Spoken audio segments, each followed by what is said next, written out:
सुचितर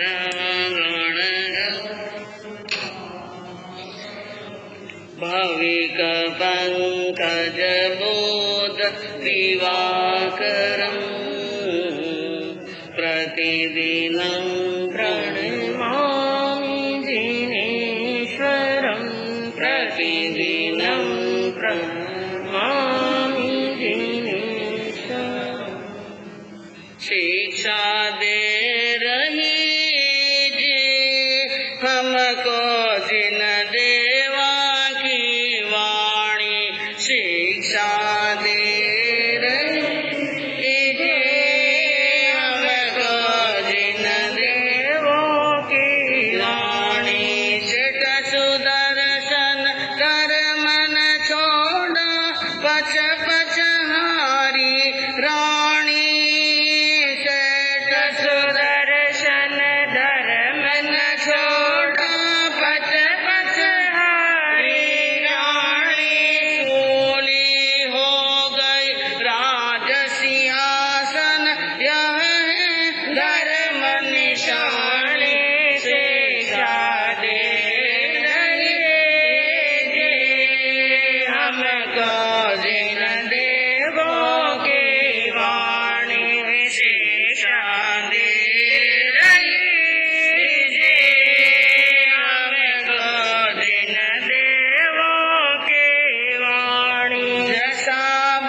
सर्वज्ञ सर्वदर्शी चरम तीर्थंकर अहिंसा के अवतार विश्व वंदनीय शासनपति श्रमण भगवान वर्तमान महावीर के पावन चरणों में कोटि कोटि वंदन। हृदय के अनंत अनंत आस्था के केंद्र संयम धन के दाता संसार सागर से तिरने का सन्मार्ग बताने वाले पूज्य गुरु भगवंत श्रवण सूर्य दिव्य विभूति 1008 श्री मुर्गत केसरी मिस्त्री मलज महाराज साहब के पावन चरणों में कोटि कोटि वंदन। अहिंसा दिवाकर लोकमान्य संत शेरे राजस्थान वरिष्ठ प्रवर्तक पूज्य गुरुदेव श्री रूपचंद जी महाराज साहब के पावन चरणों में कोटि कोटि वंदन। मरुदरा भूषण संत शिरोमणि पूज्य प्रवर्तक गुरुदेव श्री सुकन मुनि जी महाराज साहब के पावन चरणों में कोटि कोटि वंदन। साधना की प्रतिमूर्ति सद्गुणों की उपासिका सरल मना शांत दांत गंभीरा गुरुवरिया माँ सती श्री सज्जन कंवर जी महाराज साहब के पावन चरणों में कोटि कोटि वंदन। धर्म प्रेमी बंधुओं, शीलवती माताएं, अनन्या शक्ति के जीवन चारित्र के माध्यम से आपने श्रवण किया कि जीवन में कर्मों का फल सबको भुगतना पड़ता है। कड्डान कम्माण न मोक्ष आती, ये उत्तराध्ययन सूत्र की अमर शिक्षा है। आप सुन रहे हैं, हम सुन रहे हैं, सभी सुन रहे हैं कि भगवान ने जगह जगह पर आत्मा को जगाने के लिए बार बार इस एक ही उत्तराध्याय के सूत्र के अंदर कितनी बार भगवान ने फरमाया, प्रमाद मत करो। कितनी जगह पर भगवान ने फरमाया कि कर्मों का भुगतान किए बिना मुक्ति मिलने वाली नहीं है। कितनी बार भगवान ने फरमाया कि मनुष्य के जैसा जीवन मिलने वाला नहीं है, और बार बार हीरा हाथ में आने वाला नहीं है। और भगवान ने जगह जगह पर ये उपदेश दिया, आत्मवत् सर्वभूतेषु यः पश्यति स पंडित सर्वं जगम तु समानुपि। जगत के सारे प्राणियों को अपने समान समझकर चलो। गीता में श्री कृष्ण ने यही कहा कि आत्मवत् सर्वभूतेषु, अपनी आत्मा के समान सारे भूतों को यानी जीवों को समझो। और वो जो इस प्रकार समझता है स पंडित, वो क्या है? पंडित यानी ब्राह्मण नहीं, पंडित का मतलब ज्ञानी, मेधावी, प्रज्ञावान और बुद्धिमान वो कहलाता है। तो कल आपने सुना कि कर्मों के कटु फल का भुगतान महासती अंजना कर रही है, और जो महान होते हैं वही महा कष्टों को सहन करते हैं। जो महा कष्टों को सहन करते हैं वही महान बनते हैं। आप और हम महान बनने के लिए तो 4 कदम आगे बढ़ने के लिए तैयार है कि कोई हमें कहे महान, कोई हमें क्या कहे महान, और कोई हमें बहुत बड़ा कहे। इसके लिए तो लारें टपकती रहती हैं, मन उछटता रहता है। लेकिन महा कष्ट आ जाए तो हम छक्के छोड़ करके, मैदान छोड़कर भागना चाहते हैं। लेकिन इस अध्ययन से, इस चौपाई से, इस चारित्र से हमें यह शिक्षा लेनी है कि महापुरुषों को कर्म भोगने पड़े, मैदान छोड़कर भागने से छुटकारा नहीं। किधर भी भाग जाओ, किधर भी भाग जाओ, बहुत बड़ी भी दौड़ लगा लो तो संसार को पार तो कर नहीं सकते। धक्का खाकर वापिस कहाँ आना है? नहीं आना है, भोगना यहीं पर है। अब ऊपर चढ़ कर के भोगो कि नीचे जाके भोगो, तिरछा होके भोगो कि सीधा। अगर सीधा सरल बन कर के भोग ले तो जल्दी कर्मों की क्या होती है? निद्रा होती है। अब सखी ने, बसंत माला ने कहा अंजना सती को कि आपने पीहर भी देख लिया, शास्त्र भी देख लिया, माता पिता का प्यार देख लिया, दुलार भी देख लिया और धुतकार भी देख ली, भाई और भौजाई का प्यार और सम्मान भी देख लिया और अपमान भी देख लिया। अब कहाँ जाना है? हाँ, चालो बाई अब संभालो विपन्न, चालो बाई अब संभालो विपन्न, संभालो विपन्न, पालो निप्रणन, संभालो विपन्न, पालो विपन्न, चालो बाई अब चालो जीवन में बिहार सासरो आसरो नाही, बिहार सासरो आसरो नाही। अरे कस कर कपड़े बस कर मन में, चालो बाई जी अब चालो वन में। वन मृग नन के गन में रहेंगे, वन मृग नन के गन में रहेंगे। अब भूल जाए तो सखरे सरदन में, चालो बाई अब चालो वन में। कहते हैं कोई आसरा नहीं देता है तो वन क्या देता है? कई बार हम विहार करते हैं ना, विहार करते हैं और विहार करते समय रास्ते में थक जाते हैं या सामने से कोई गोचरी का प्रबंध हो जाता है, गोचरी करनी होती है, तो बड़े बड़े यानी फाटक वाले, बड़े बड़े गेट वाले, बहुत सारे लंबे चौड़े विशाल मैदान वाली फैक्ट्रियां, कंपनियां स्थान आते हैं और वहाँ श्रावक पूछने के लिए जाते हैं कि आधा घंटा के लिए महाराज साहब विश्राम करना चाहते हैं या रुकना चाहते हैं, आपकी जगह अलाउ नहीं है। क्या नहीं है? अलाउ नहीं है, यानी अंदर नहीं आ सकते हैं, गेट के बाहर भी नहीं बैठ सकते हैं, इधर चबूतरी पर भी नहीं बैठ सकते हैं और यहाँ पर कैमरे लगे हुए हैं, मालिक देखेगा तो चिल्लाएगा, इसलिए साधुओं को बैठने के लिए स्थान नहीं है। 2 जगह 4 जगह भटकने के बाद में और या तो कहीं कोई रास्ते चालते किसी कोई मंदिर आ जाए, क्या आ जाए, हाँ, चाहे वो गोपा जी का हो कि दुर्गा जी का हो कि गंगा जी का हो कि जमुना जी का हो, बंधुओं जो धर्म स्थान है वहाँ पर किसी के लिए रोक नहीं, या फिर जमीन और वृक्ष के नीचे। तो कई बार हम कह देते हैं कि भाई साहब इन बड़ी बड़ी फाटकों को देखकर मन के अंदर ये विचार मत करो कि ये बैठने देंगे, ये नहीं बैठने देंगे, कहीं पर अच्छा यानी निर्वध्य स्थान हो वहीं पर बैठ जाते हैं। हाँ, वृक्ष देखते हैं तो कहते हैं कि जंगल और वन और ये धरती कभी मना करने वाली, हाँ, कोई हमें घर में पलंग पर नहीं बिठावे, सोफे पर नहीं बिठावे, आपको आराम कुर्सी पर नहीं बिठावे तो कोई बात नहीं, आंगना कौन सा मना कर रहा है। घर में नहीं बिठावे तो जंगल में चले जाओ, आपके ऊपर कोई छत्र नहीं ताने तो छायादार वृक्ष पर बैठ जाओ, उनसे बड़ा क्या छत्र हो सकता है, जिन पर किसी का कोई अधिकार नहीं है। सखी ने कहा वन में चलो, सासरा देख लिया, पीहर देख लिया, अब तुम भूल जा सकरा सदन है, वो हवादार महल और वे झरोके और वो लटकती हुई मोतियां की जालियां और वे खसखस के पंख और वे चवर और सखी सहेलियां चावर ढोलती हैं, भूल जा उसको, कहाँ चले जाए, हमारे तो ये डाले हैं ना पत्ते, यही चवर ढोल देंगे तो बस है, बाकी कुछ भी नहीं चाहिए। मन मृग मन के, जहाँ पर मृग और मृगपति रहते हैं, मृग यानी हरिण, मृगपति यानी शेर, जहाँ पर भालू, जहाँ पर चिट्टा, जहाँ पर बड़े बड़े अजगर।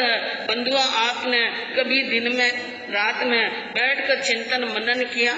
हमारे यहाँ पर महान क्षत्रियों और सतियों का जो वर्णन आता है, जिन्होंने घोर जंगल में यातनाएं सहन की, सीता सती हो, अंजना सती हो, दमयंती हो, बंसाला हो, मैनरया सती हो या कोई भी सती हो, जिन्होंने ऐसे बीहड़ जंगल के अंदर इतना हिम्मत करके वहाँ पर अपना जीवन बिताया, इसीलिए उनका नाम बड़ी श्रद्धा के साथ में लिया जाता है। चली अली संग अंजना और आई विपिन मजार, कर्म रेख जग बाकड़ी, देखो सब नर नाम।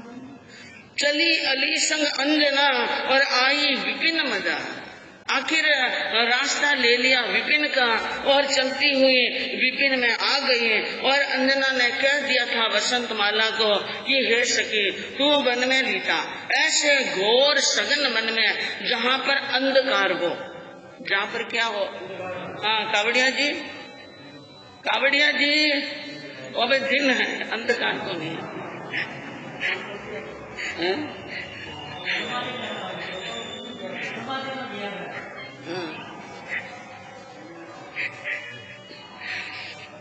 तो अंजना सती ने कहा था, हे सखी बसंत माला, तू मुझे ऐसे सघन घोर अंधकार वाली यानी वन में ले जा, गुफा में ले जा, जहाँ पर सूर्य उदय और अस्त की खबर नहीं पड़े। सूर्य उदय और अस्त की क्या नहीं पड़े? हाँ, कब तो सूर्य उदय हुआ, कब अस्त हुआ, कुछ खबर नहीं। जीवन में अंधकार है, आप ये याद रखना। जब हमारे जीवन के अंदर चारों तरफ से अंधकार के बादल छाते हैं ना, तो ये जीव अंधेरे में बैठा रहना पसंद करता है, उजाला अच्छा नहीं लगता है। तो उन्होंने कहा ऐसे अंधेरे में ले जा और कर्म गति बांकड़ी। कर्मों की गति क्या है? पाकड़ी। भगवती सूत्र में महावीर ने कहा गहनों कमुणा गई, कर्म की गति बड़ी गहन है। और क्या सोच रही है अंजना अपने मन के अंदर, अरे जिस आंगन में मैं हंस हंस कर खेली थी, जहाँ लाड प्यार से हाथों हाथ पली थी, क्या कहूँ वहाँ पर पानी पिलाया नहीं, महासती अंजना जोर रही बन माई, पर मोगी लीला में बारी गहराई, महासती अंजना जोर रही बन माई।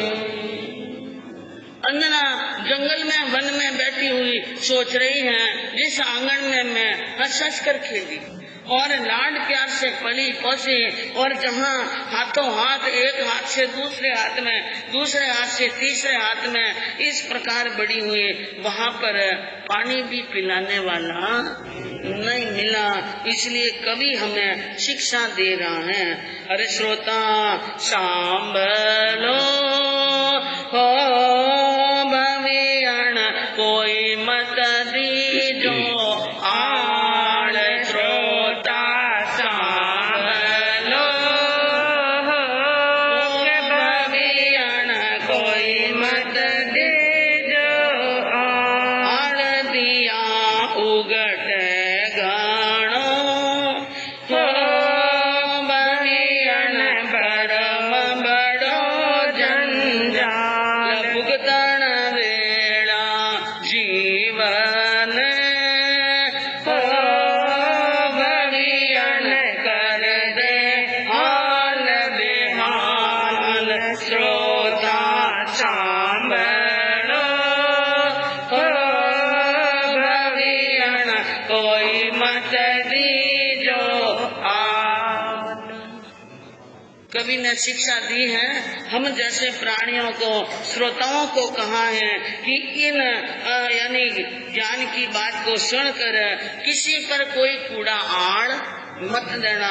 आड़ देते समय तो ज्ञान नहीं रहता है, लेकिन आड़ दिया उगटे गणों, जब इनका प्रकट फल मिलता है तो कई गुना बन करके मिलता है, और कर्म का बहुत बड़ा जंजाल है। भुगतती वेला में इस जीव के हाल बेहाल हो जाते हैं, और जीव आत्मा तड़पता रहता है पीड़ा से, संताप से, दुख से, वेदना से। आण दियो थियो सती अंजना।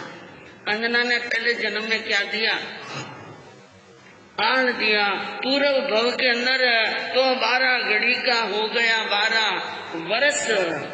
12 घड़ी का क्या हुआ? 12 वर्ष सोच के सुत का हरण किया, 12 घड़ी तक छिपा करके रखा। इसलिए पवन जी उनके साथ में 12 वर्ष तक मुंह से क्या नहीं करते हैं। और पीहर कहाँ सासरो, कहाँ मात, कहाँ वीर, और हर रखनी अड़गी रहे, घर रखनी अड़गी रहे, और किसी न पायो नीर। क्या सासू, क्या ससुर, क्या माता पिता, यानी केतुमती जैसी उनकी सासू, और प्रहलाद सिंह जैसा ससुर, महेंद्र सिंह उनका पिता है, मानवेगा उनकी माँ है, 100 भाइयों की जोड़ी है, 100 भुजाया है। मैं कहूँ एक का दिमाग घूमे, 2 का दिमाग घूमे, सबका दिमाग घूम गया क्या? सबका दिमाग घूम गया। किसी ने पानी नहीं पिलाया, कहाँ रथ, कहाँ पालकी, कहाँ दास दासी।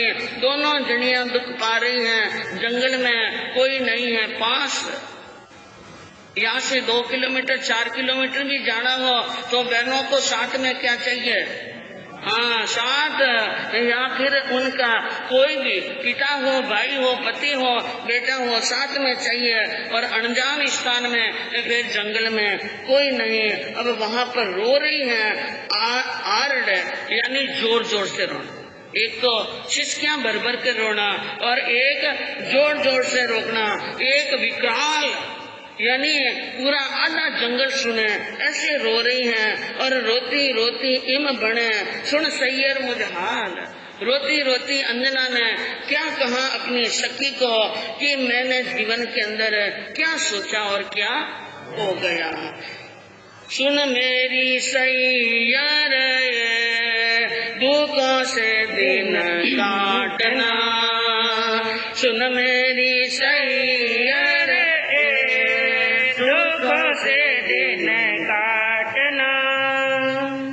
अंजना कहने लगी कि हे सखी मेरी एक बात सुन, तू भी देख रही है कि मैं क्या भोग रही हूँ, दुख। अंजना दुख भोग रही है, अंजना के साथ में कौन भोग रही है? अब मैं आपसे यूँ कहूँ कि किसी में आप में दुख आए तो आपका नौकर साथ में क्यों भोगे? सेठ जी की दुकान छूट गई, दारी छूट गई, घर छूट गया, बंगला छूट गया, बारी छूट गई, तो सेठ जी मुझे छुट्टी दे दो, नहीं मांगने की जरूरत नहीं, बिना छुट्टी मांगे ही जाते हैं। लेकिन बसंत माला क्या कर रही है? साथ दे रही है, साथ ही दुख भोग रही है, कष्ट और अपमान भोग रही है। क्यों? कर्म साथ में बांधे। कर्म क्या बांधे थे? साथ में बांधे। जिस समय इन्होंने चोरी की सुत के यानी उस सौद के सुत को तो छिपाकर किसको दिया था? इसी को, और इसने छिपा के और आड़ देने में भी सहयोग दिया। इसलिए कहते हैं पाप कोई दूसरा करता है और हम उनके साथी बन जाए, हम उनके यानी सहयोगी बन जाए और उनके साथ में हमारे भाव मिला दे, तो जो भुगतान कर्ता को करना पड़ता है वो इस साथी को भी करना पड़ता है। इसलिए अच्छे काम के साथी बनो, अच्छे काम के क्या बनो? साक्षी बनो, लेकिन बुरे काम में साक्षी मत बनो।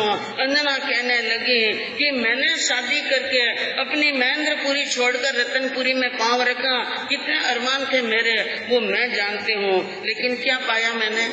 अरे अति दुख पाया मैंने पिया के प्यार में, अति दुख पाया मैंने पिया के प्यार में। 12 बरसों तक नहीं बदलावना, सुन मेरी सैया रे दुखों से दिन काटना।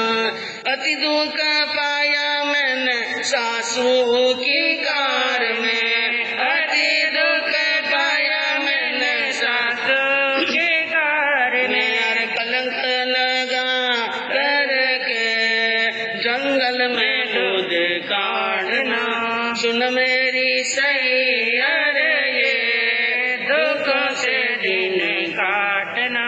फिर दुख पाया मैंने पियर के द्वार पर, फिर दुख पाया मैंने पियर के द्वार पर। भाई बुझाई ने नीर नहीं पावना। अंजना ने कहा हे सखी मेरी बात सुन, मेरे दिन तो बहुत दुख से कट रहे हैं और दुख के दिन बहुत बड़े होते हैं और रात दिन से भी ज्यादा क्या हो जाती है? बड़ी हो जाती हैं। मैंने पति का प्यार पाने में 12 वर्ष तक दुख भोगे और 12 वर्ष के बाद में पति का प्रेम मिला भी तो सासू की कार में कलंक लग गया और सासू ने बीच जंगल में छोड़ने का क्या दे दिया था? हुक्म। और फिर मैं आई पियर के द्वार पर तो माता ने, पिता ने, भाई ने पानी तक नहीं पाया। इतना दुख यह सहन होता नहीं है। लेकिन जिसने पाप में सहयोग दिया ना वो कर्म काटने में भी क्या देता है फिर? हाँ, बसंत माला ने कहा पीहर वालों ने दुख दिया, ससुराल वालों ने दुख दिया, पति ने दुख दिया, कर्मों ने दुख दिया, वो सारा दुख यहाँ कटेगा। कहाँ कटेगा? वन में। सारे दुख का जाल कहाँ पर कटेगा? वन में कट जाएगा। इसलिए तुम क्या रखो? धैर्य रखो, अपने मन के अंदर शांति बना करके रखो और दिल के अंदर धैर्य बना करके रखो। वो दुख आपके पीर ससुराल वालों ने दिए हैं, वो कर्म आपने पहले जन्म में बांधे हैं उनका भुगतान क्या करेंगे, यहाँ करेंगे। तो अब अंजना सती को बसंतमाला और क्या समझाती हैं, धैर्य बंधाती हैं, आगे सुनने से मिले।